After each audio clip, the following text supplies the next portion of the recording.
Thank you for that welcome. I want to thank you, Susan. That was really an inspiration. We did pretty well on picking our poet laureate, didn't we?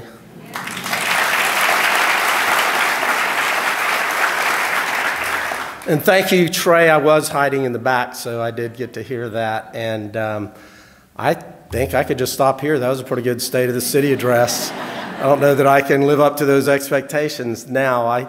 Sometimes, and I'm sure all parents get asked this sometimes about, do you get nervous? Somebody just asked me, do I get nervous when I give these types of speeches? And the answer is no, I really don't. I've been doing this for 26 years or so, so I'm pretty skilled. Well, I don't know about skilled, but I've done this a bunch of times, so I'm not nervous. But generally, you're nervous when your kids are doing something because it's out of your control. But I think I now know that if Trey's publicly speaking, I don't have to be nervous about that. I need to be nervous more about mine again. So thank you, Trey. That was fantastic. And thank you, everyone, for the many, many birthday wishes. And Trey's right. There's no place that I would rather spend my 60th birthday than right here with all of you. And one of the greatest blessings in my life is being a dad to my two sons. And not far behind that has been the opportunity to serve as mayor. And today, I'm fortunate to be turning 60 years old with my son, one of them, and all of you. And it's a day that is truly always special to me. It's the day each year that we get to examine the state of our city and celebrate our shared achievements and look ahead to the future. Now, anybody else in here 60 or above? Okay, so you know 60 is one of those milestone birthdays. All those with the zeros behind it, except 21 is a milestone. But like all of you, it's a day or a time when you reflect on where you've been and what lies ahead. And as I do that, I've decided to make a confession today. It's not that. Being the mayor of Orlando was never part of my life plan. Back in 2003, I'd come off 10 years in the Florida Senate in a loss in the most difficult, toughest political race I'd ever had in my career. Can you imagine losing to Charlie Crist?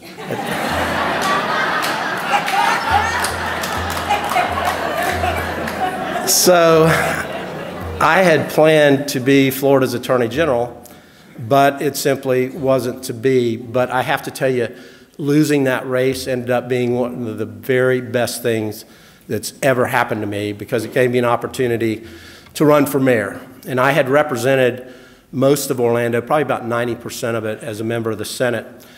And at the time, this is another part of the confession, I had never set foot in our city hall. Can you imagine that, Mayor Frederick? I had never been in the building. Same for Mayor Frederick. So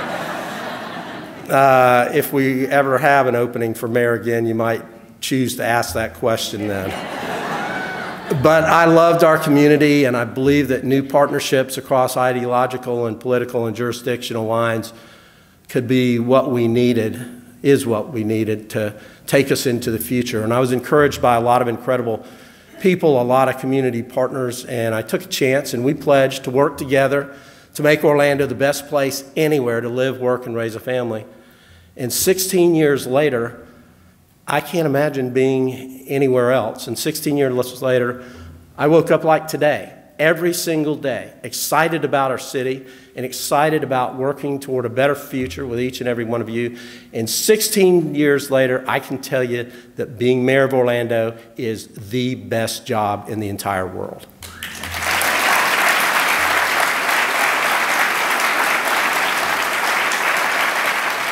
So here's the thing. My story mirrors the stories of so many of our residents. Maybe Orlando wasn't part of your plan, but once you joined our community, once you discovered our diverse and vibrant city, you couldn't imagine being anywhere else because you found your place, you found your purpose, and it's here in Orlando, and you found a community that challenges each and every one of us to do our part to build a better tomorrow. So if you'll indulge me a birthday wish, okay? It's that we spend our time together today celebrating our city. So our theme is going to be simple and heartfelt. 60 reasons Got the 60 part right. 60 reasons that we love Orlando and we're excited about our future. For most of us, the connection with our city begins with where we live, our neighborhoods. We're so fortunate to have strong, diverse neighborhoods with great parks and great green spaces. They're the foundation of our quality of life. And we have neighborhood leaders here. Where are our neighborhood leaders? Would you guys stand up, neighborhood leaders? We love our neighborhood leaders.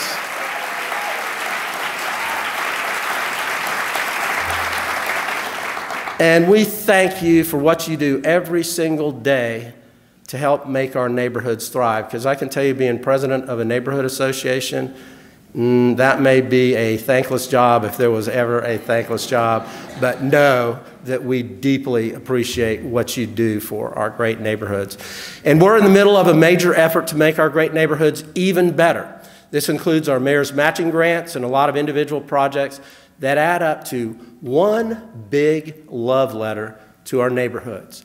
And this work might seem small when compared to some of those big announcements that attract all the headlines, but our neighborhood leaders will tell you that a new ballpark or a playground or even a sidewalk, Commissioner Sheehan, it's a big deal. So we're excited to start our list with them. So first up, number one, is our partnership with Florida Citrus Sports to renovate Lake Lorna Doone Park and add a new playground, sports courts, fitness stations, and a walking path. Next is Rosemont's Neighborhood Center, which serves 400 residents a day, and they're going to have a new gym. We're preserving the historic Grand Avenue Elementary School by turning it into a recreation center that will also include the Orlando Pottery Studio. And by the end of the year, we'll open 2 new parks in Commissioner Gray's district, the fastest growing area in our city, McCoy Park and Heroes Community Park. We'll add 50 acres of ball fields and playgrounds and trails. And a new one, Orange Robinson Park, will be a pop-up park, which will be a public plaza in our downtown. And if you listen to the name, you can guess where it's going to be, Orange and Robinson. And planning is well underway for the Under Eye, which is a unique urban community park underneath I-4. At the Dover Shores Neighborhood Center, we're expanding our youth and senior programming with relocated tennis courts and a new shade structure. And my dog Sammy can attest that Orlando is a pet-friendly city. Constitution Green Dog Park is so popular that we're adding a dog wash and lights for extended park hours. And through a partnership with Dr. Phillips Charities, we're going to build a state-of-the-art home for the Orlando Tennis Center in the heart of the new packing district, which is near Princeton and John Young Parkway. And this live, work, play district will also have a lot of trails and green space. And when we talk about recreation, some of our most passionate residents are cyclists, our walkers, and our runners. And that does include Commissioner Sheehan. It's a big year ahead as we continue to build the Orlando Bicycle Beltway, which is an 8-mile loop from downtown to Fashion Square that also connects our Orlando Urban Trail and our new iconic pedestrian bridge over Colonial Drive. With all these,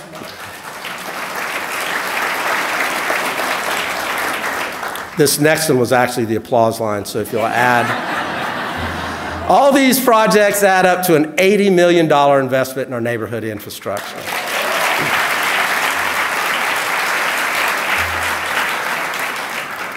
Our neighborhoods are also powerful economic drivers, and they help create a unique culture. Think about your favorite restaurant or coffee house, or the places where we shop where the owner knows your name. These local businesses, our small businesses, are the lifeblood of our city. And 10 years ago, we launched the Main Street program to cultivate these businesses. In that time, we've helped create 1,000 new businesses, generating $1 billion, that's with a B, $1 billion of investment, and creating more than 6,000 full and part-time jobs. And our Main Street and small business owners have fostered a growing food scene that reflects Orlando's fusion of cultures. And the word is getting out. The New York Times, USA Today, and a bunch of other publications all declared that the thrills can be found not only in our famous theme parks, but at our restaurants throughout the city. East End Market, Mamak, Pig Floyd's, Haino's Bakery, Nikki's Place are some of my favorite places to visit. And don't get me started on our breweries. Following the change in our city zoning, we added to our original and only brewery at the time, Orlando Brewing, and now we have 8 breweries in our city and 2 more that are opening this summer. So we want more entrepreneurs to have their chance to realize their dreams. So later this month, we're going to issue the first round of grants for a new program to help grow technology and startup economy. Our goal, audience participation is always welcome. Our goal is to have more tech companies start here and stay here and thrive here, like Power DMS, Unikey, and Fat Merchant. That's also why we've launched our Permitting Express program, to make it easier and faster for small businesses to open and grow. In less than a year, we've helped nearly 300 local businesses do just that. And in fact, Commissioner Stewart and I just cut the ribbon at Oxford Eyes in Ivanhoe Village, which is a small business that went from application to permit in less than 3 days. How about that?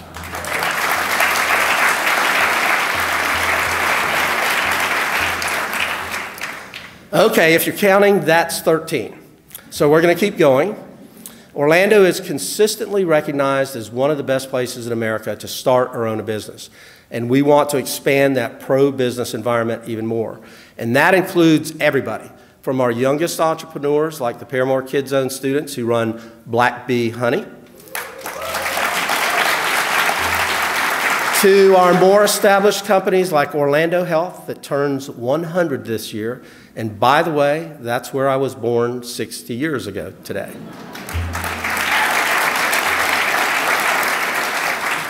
The Orlando Economic Partnership has undertaken an initiative to raise the profile of Orlando's business community and show site selectors and CEOs from around the country the other half of it. And thanks to their work, 55% of corporate decision makers now say they intend to consider Orlando as part of their next move or expansion. Commissioner Ings' district is home to the city's largest employer, Universal Orlando Resort. Universal's growth has created 3,000 new jobs in our community, and that's just this summer. Later this month, they'll open a new 600-room hotel, Aventura. And Universal is growing film and television jobs by shooting 2 new TV shows using local talent, Deal or No Deal on NBC, and David Makes Man on the Oprah Network. You guys didn't even know I knew there was an Oprah Network, but KPMG's Lake Nona Learning and Innovation Facility is under construction. We'll bring more than 800 people a week into our community for training when it's complete. And speaking of innovation, more than ever before, a business-friendly city must also be an innovation-friendly city. I want you to think about this. In the last century, cities that embraced the interstate highway system, developed world-class rail hubs and seaports and airports, created a very distinct advantage, an economic advantage for themselves. And we're facing that same kind of scenario, but in a modern context. Cities that embrace self-driving cars, advanced wireless connectivity, energy and infrastructure advances, and so many of the other forward-looking innovations will set themselves apart.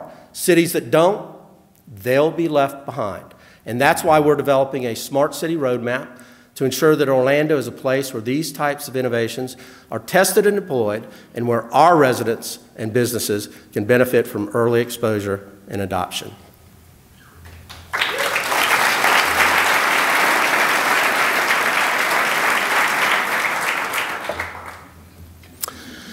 When we talk about the future and our future workforce, the conversation is different now than at any other time in our history. And that's because it's so focused on the importance of education, which generates opportunity. Education is changing our city for the better forever. Our community had a dream about creating a pipeline for our kids to go from cradle to college, no matter what their economic circumstances are.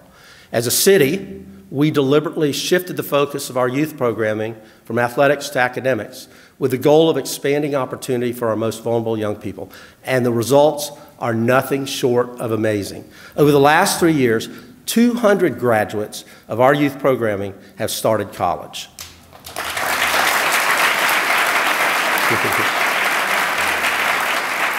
And we also had a dream of a downtown college campus that would help create the next generation of careers for the kids growing up in Paramore and also throughout our entire city. And that dream is becoming a reality right now at Creative Village, home to the new UCF Valencia downtown campus. In 183 days, to be exact. Anybody else counting? I see the president, he's counting. So 383 days, we'll welcome more than 8,000 faculty and students to our downtown. And none of this would have been possible without the partnership of UCF. And we are so grateful for the contribution that Dr. Hitt has made to this community. But we are equally excited to begin a new era of partnership with UCF through the vision and leadership of its new president, Dale Whitaker, who's with us today. Let's welcome Dale.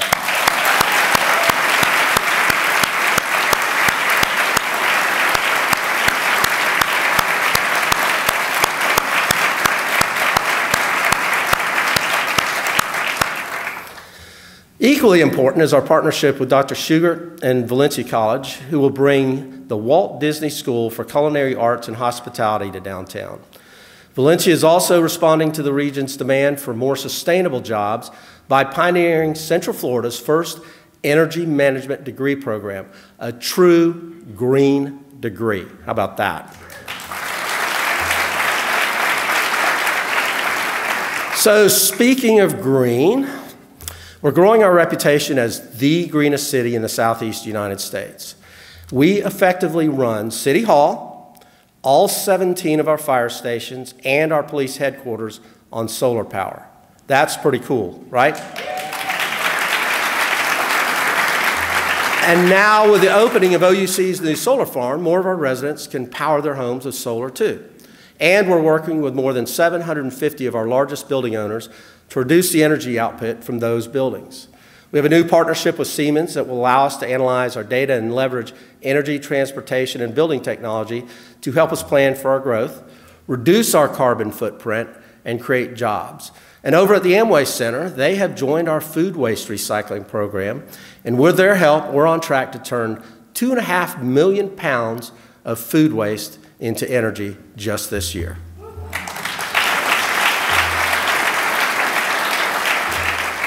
Okay, who's counting? We're up to 22. So what else excites everybody about the future? You knew that I couldn't get halfway through this speech without talking about my favorite, sports. So everything that sports means to our community and our economy.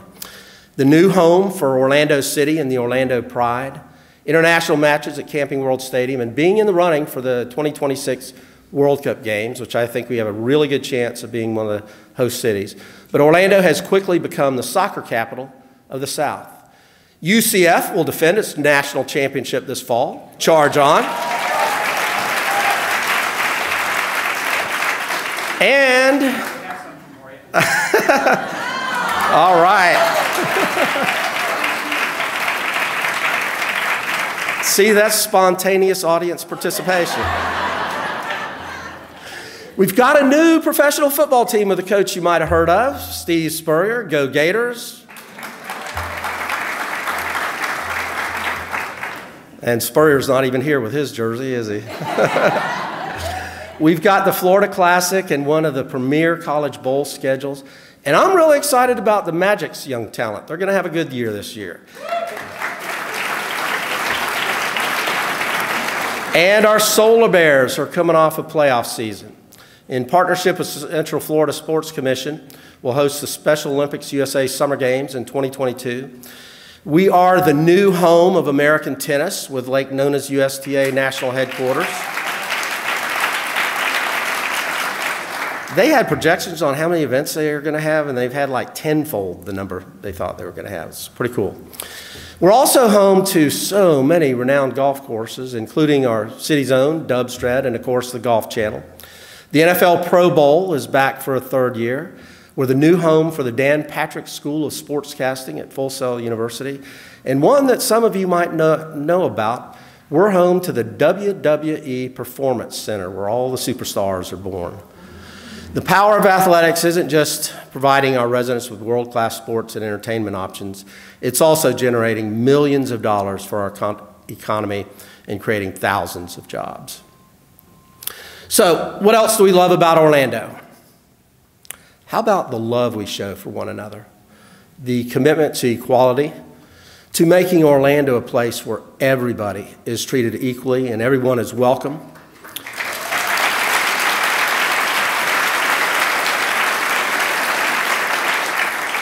It's reflected in our new Mayor's Committee on Multicultural Affairs.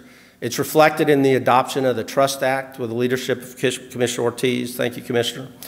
The act will help build stronger bonds between the police and our residents and reassure undocumented immigrants that reporting crimes won't lead to deportation.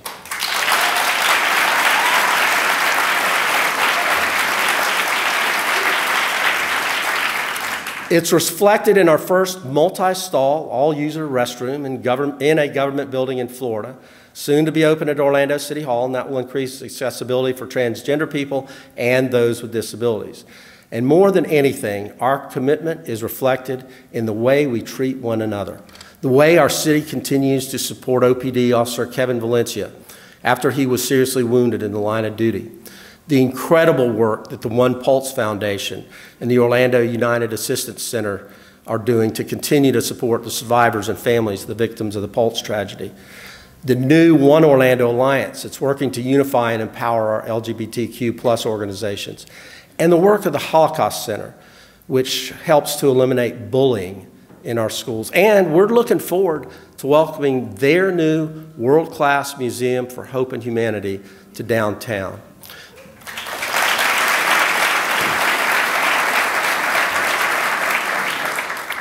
And the way our community rises to challenges that strike unexpectedly, like Hurricane Irma and Hurricane Maria. Our city staff and OUC work tirelessly to clear roads and restore power. And our Hispanic Office of Local Assistance continues to help evacuees rebuild their lives. And how about the contribution from women leaders in our community? Orlando Magazine recognized female leadership as the most powerful force in Orlando this year. And you want to know something cool? You want to know a cool fact?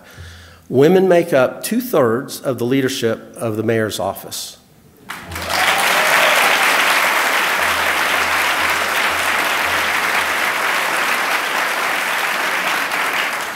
And of course, our one and only ambassador of love herself, Donna Dallas.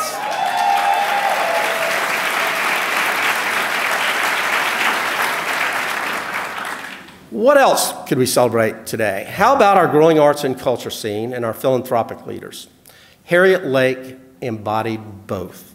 In loving memory of her, we're excited to work with the Orlando Ballet to build a new world-class campus at Lock Haven Cultural Park. Harriet's Orlando Ballet Center will offer new ways for our community to be entertained and educated through dance.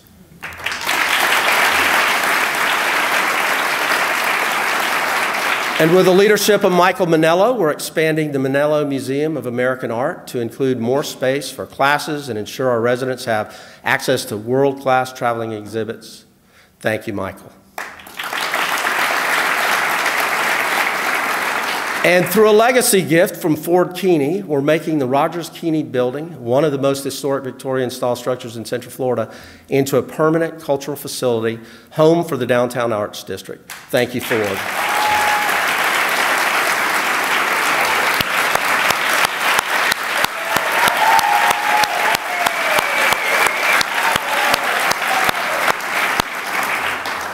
From United Arts to the Orlando Science Center to Lou Gardens to all the venues at Lock Haven Cultural Park, next year we're dedicating nearly $4 million to arts and cultural organizations. So we're at 39 reasons right now. So we need a really good one for number 40. Let's think about it. What about this building?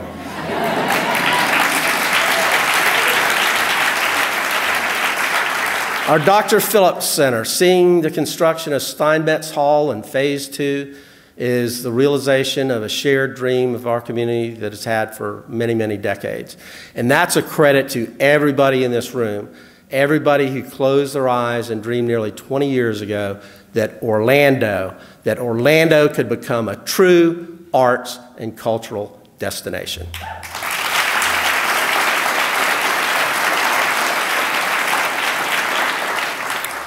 thank you, Jim Pugh, and everybody associated with Dr. Phillips.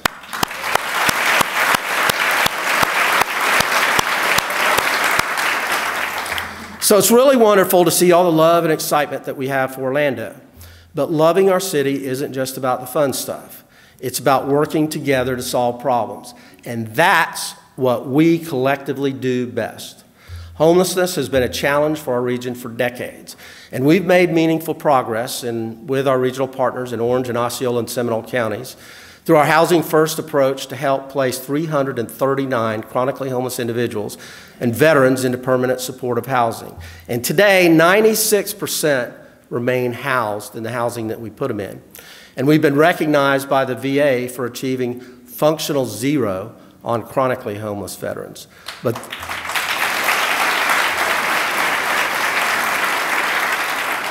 there is much work that we must do, and I'm going to tell you today that our government simply can't do it alone.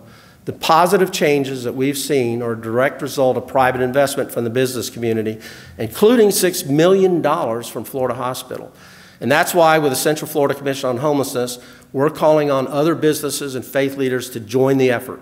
And that's why we brought back our Downtown Ambassador program with an added mission of connecting homeless individuals with services and a system of care. And that's why we're partnering with Goodwill to create a pathway for the homeless to return to work.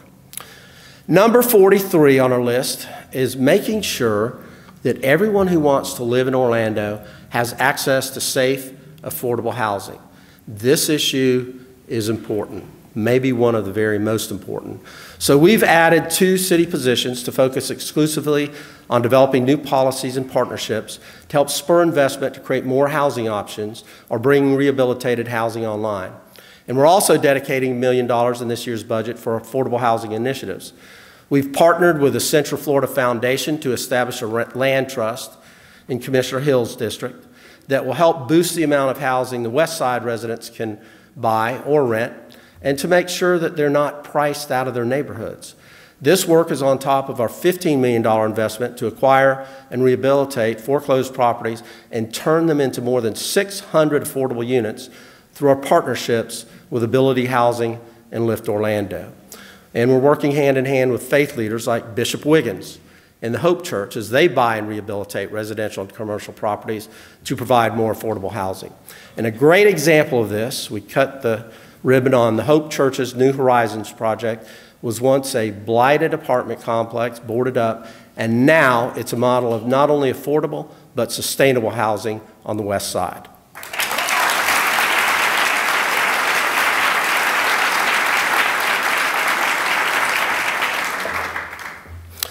So transportation is another major challenge and one that impacts every one of us.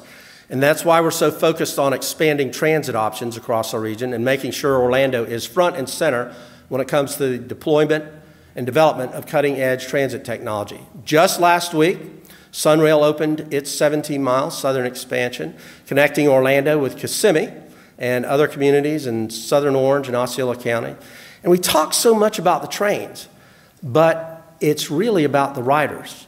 Carmen Oterio is a city employee who lives in Poinciana, and she ran up to me the other day in the elevator and said her commute from Poinciana to downtown has been cut in half, that Sunrail has literally changed her life.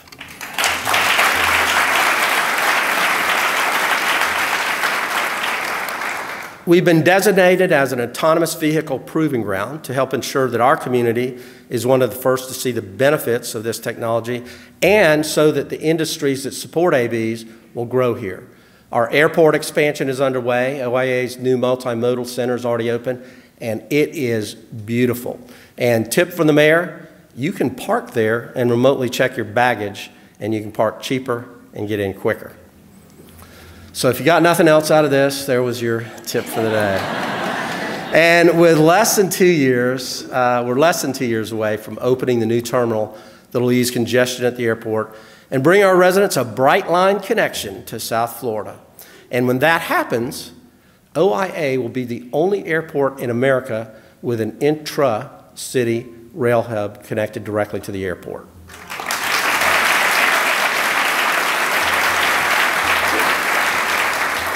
Our Central Florida Expressway Authority is expanding our road network to meet the demands of our growing population, and our partners at Lynx are working to make our bus system run on renewable fuels and electricity, and they're modernizing their route system. And if you want to talk about investment, I know there's a little congestion, but the investment, the I-4 Ultimate project is generating $1 million worth of work every single day. And all this is just in time for Harry Barley to retire from his position heading up Metroplan for the last 22 years. So thank you, Harry, for your commitment and your vision to building a modern transportation network here in Orlando, and we look forward to working with his successor, Gary Huttman. Gary, are you here today? Yes.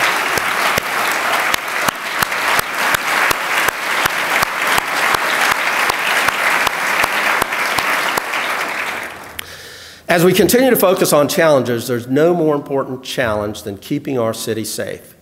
Safety is by far our most important job, and it always will be. And over the last year, we've added 15 new police positions to meet the needs of our rapidly growing southeast part of our city.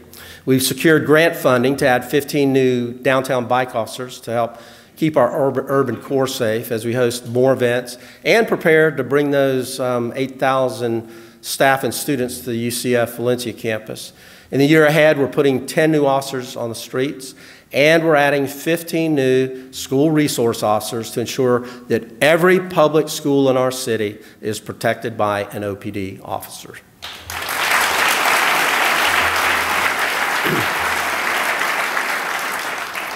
Thanks to our neighborhood watch groups, residential burglaries are down more than 50% over the last 3 years, and we've invested in new computer-aided dispatch systems that'll integrate OPD and OFD and will increase efficiency and collaboration and enhance the safety of our residents. We're also investing in 3 state-of-the-art replacement fire stations in Rosemont, Baldwin Park, and Dover Shores.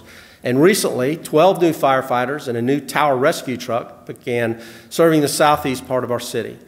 And over the last year, we've been evaluating best practices in providing emergency medical service and transport. And to provide the highest level of care in the most efficient manner, OFD will hire 29 new paramedics and EMTs for medical transport. And as I always note, our fire department's accreditations make it the most elite department in the entire country.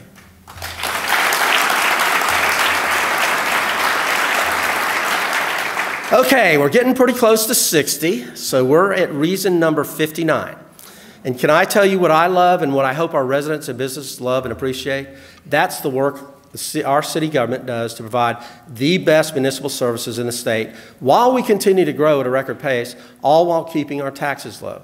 Did you know that you can get all of these services for the equivalent of a large cup of coffee each day? And that's not one of those fancy cappuccinos either. Okay, that was supposed to be a really good. And I had to switch from latte because I kept messing it up in practice. And who thought cappuccino was better than latte anyways? Okay. So did you know that our employees are making it easier to access city services? So our Digital City Hall initiative is about offering the services that people need from City Hall, but available on their time online, 24 hours a day, and starting this very day, 50 of our most requested services are available at Orlando.gov. Not cityoforlando.net anymore, we're orlando.gov. And do you know who makes this all possible? Reason number 60, why we love our city employees. Our city family members, as we call them, the services we just described, and really everything that we've talked about today would not be possible without them. Our employees are everywhere, every day. I bet if you live in the city of Orlando, you passed at least 3 or 4 city employees doing their job this morning, picking up our trash, cleaning our streets, helping our businesses thrive, keeping us safe, and responding when we're in trouble, taking care of our kids. They build and maintain our parks and sports fields. They run our venues, and they do it all with a smile and with passion and commitment.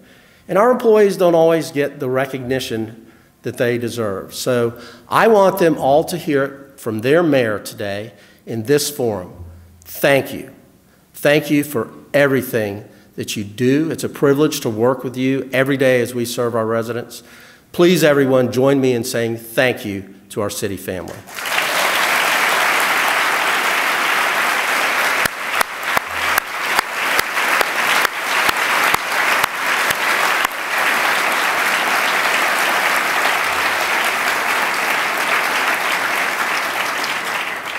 And our city family also includes our great city commissioners. And I want to thank each of them who has been an incredible partner and visionary. Commissioners, would you please stand and be recognized? And everybody, help me say thank you to our city commissioners.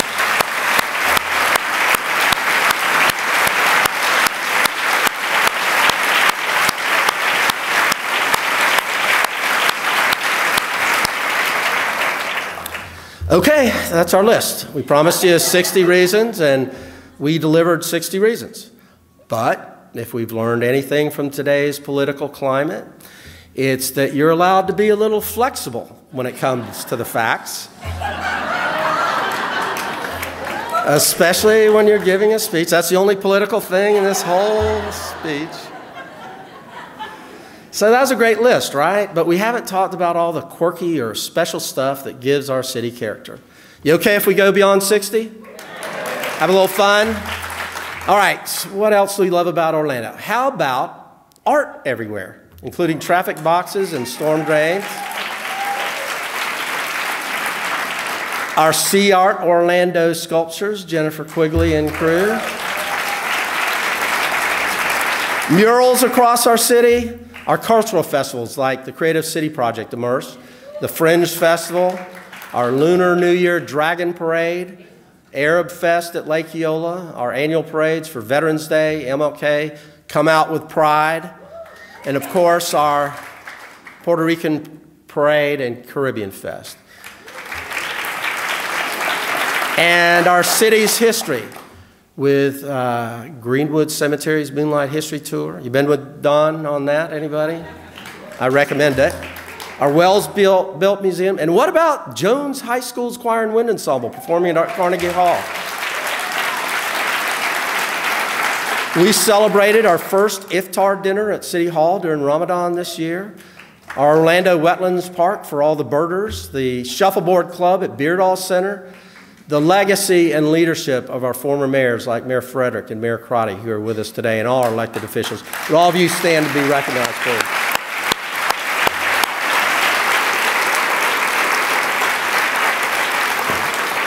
The hard of hearing other elected officials also are supposed to be recognized. Congresspeople and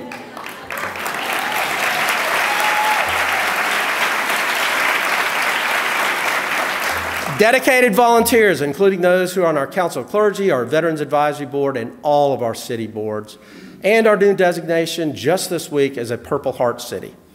Or our unique events like Keep Orlando Beautiful's Trash to Trends, the Dinner Party Project, Nerd Night Orlando, Orlando Story Club, the Senior Prom at El Claudia Allen.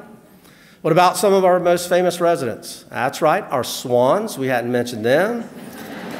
And who I think should have been Food Network's next great star, Orlando firefighter Manny Washington.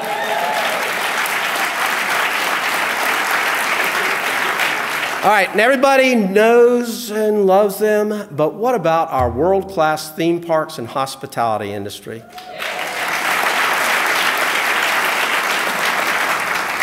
And one of my favorites, our new city flag and the process we used to make it. So, all right, here is the audience participation. So, anyone else feel the spirit and want to shout out something they love about Orlando? Go ahead. Let me have a witness. Anybody? Loud. All right. Those weren't plants. Anybody else? Just stand up and yell it. We aren't finished yet. We're going to do it, and we're going to keep being the best to show the rest. We are Orlando.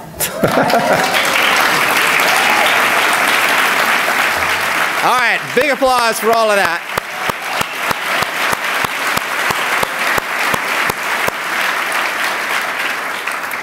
So our poet laureate started it out today by saying, "This is Orlando." And her piece reminded us that Orlando really is America's new melting pot. We're a city of proud natives and those who moved here from other parts of the country or even the world. We're a city of people of different colors and races, different sexual orientations. We're a city of different political ideologies and different ideas about faith. We're a great, big, wonderful mix of people who don't agree on everything, but we do agree that Orlando is where we want to live, where we want to raise our families, and where we work to realize our dreams. And when it comes down to it, we're a city that seems to be able to do what a lot of people are unable to do in these days of political polarization. We work together despite our differences.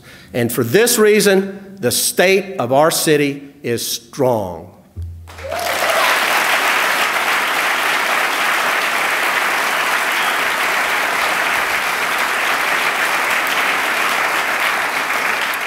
And that strength doesn't come from a new project or building. It doesn't come from a list of reasons why we love our city.